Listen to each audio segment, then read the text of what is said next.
štvrtok 24.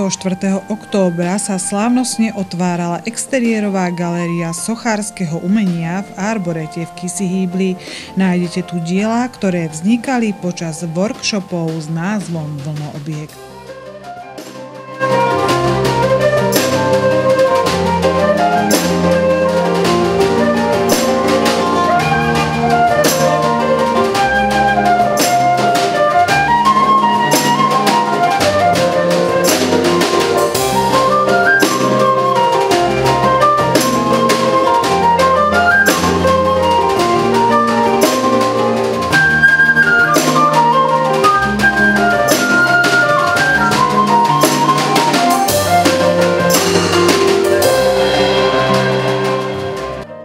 Naše arborétum je samo o sebe unikát a odteraz tu samozrejme môžete vidieť aj unikátne sochárske diela.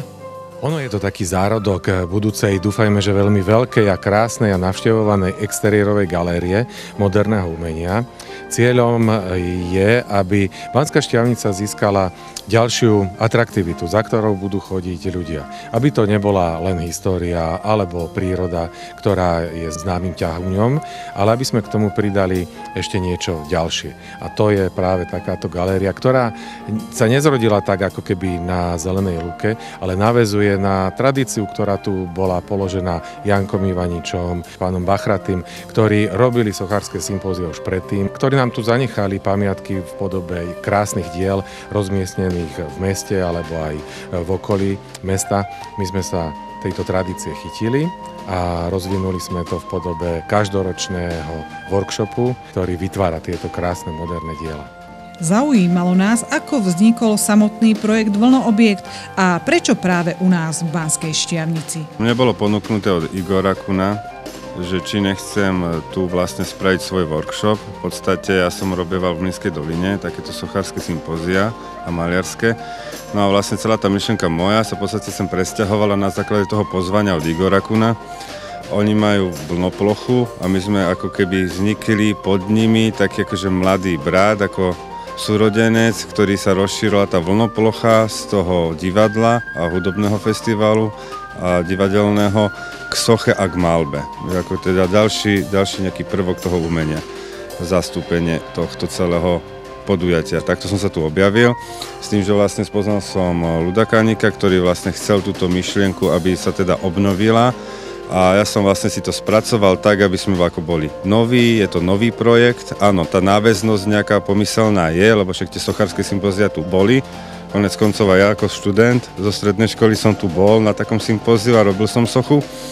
Ale áno, pokračujeme v tom, ale nie ako keby oficiálne, ale skôr ako tou myšlienkou, že áno, Banská Štiavnica si zaslúži a chce mať takýto výtvarný prvok, obsadený v meste, s tým, že vlastne to pokračovanie je tu priamo v tomto Arborete, že tuto to celé vzniká a tu sa aj tie sochy vracajú, lebo držíme sa aj myšlienky inside, specifik umenia, čiže to, čo vznikne tu, na podnety, ktoré vznikajú koncepčne v tej vlnoploche, lebo sme previazaní koncepciou, čiže to, čo sa aj odohráva vo vlnoploche ako divadelnom festivale, tak my to spracovávame výtvarne, čiže malujeme a robíme sochy.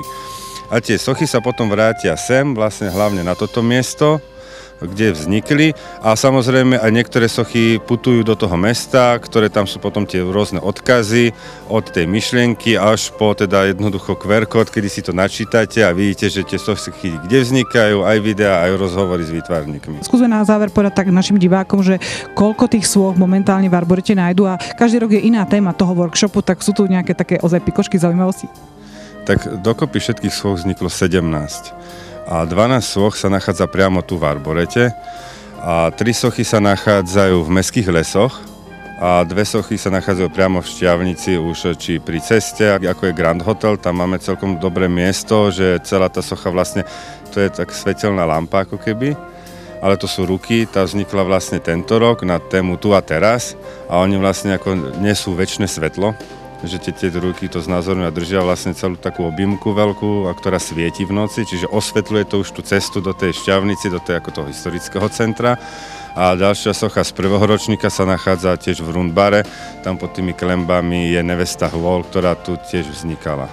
To rok sme mali tému Tu a teraz, Prvý rok sme mali recykláciu, druhý rok bol domov a tento rok bol tu a teraz. Tieto témy ja ďakujem zase Kláre, vlastne, ktorá je členkom a organizátorkou Vlnoplochy, tak my takto vlastne koncepčne sa prepájame medzi sebou a my naväzujeme na tie ich témy.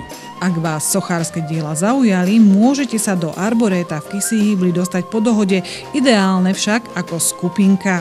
Individuálne si tieto sochárske diela budete môcť pozrieť až budúce letné prázdniny.